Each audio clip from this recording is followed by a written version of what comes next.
I don't know if you heard on the radio, but Alan McCoy was saying, well, it was actually put to him by a caller on his breakfast radio show that Raskin should be made the captain, and that would be a move that would get the fans on side. I mean, what are your thoughts on that? I mean, Raskin has been touted for captain. He was handed the armband by Philip Clement, wasn't he, when James Tavernier was injured for the Old Firm Derby win the January game? I think Tavernier was out, wasn't he, and Raskin was captain, and it was a great. And I think people thought then, that here's a future captain. Yeah, the wee sort of set two with Callum McGregor just at half time, didn't he? And people were saying that's what we want, we don't see him. Taking the fight to them. Yeah, listen, I mean, it would be some leap to go from falling out with the guy to giving him the captain's armband, but do you think it would make a difference in the eyes of the fans? Do you think it would get the fans on side if he did that, or? Listen, I mean,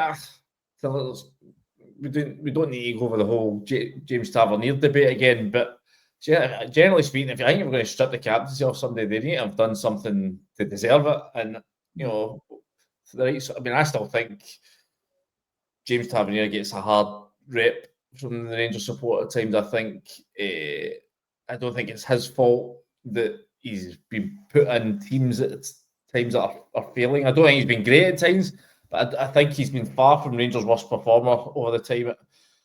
His time at Ibrox, I think he's been sort of the hospital pass a few times by managers' recruitment.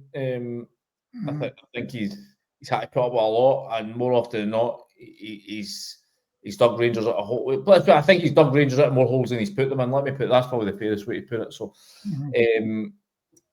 so I take it off him. Yeah, but I'm not so sure how much of a difference the captaincy, how tangible a difference that makes these days. Whether or not it's still something that players and teams really get themselves massively bothered about.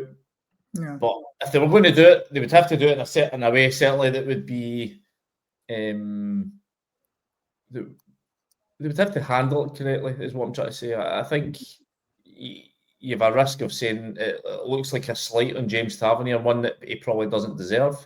But if you're really wanting to galvanise or have a galvanising figure, I think there's no doubt that Nico Raskin is probably a better leader of men, if you want to put it that way. I mean, we all hear that James Tavernier is no one for giving big, stirring speeches. He's more he'll lead through action rather than words.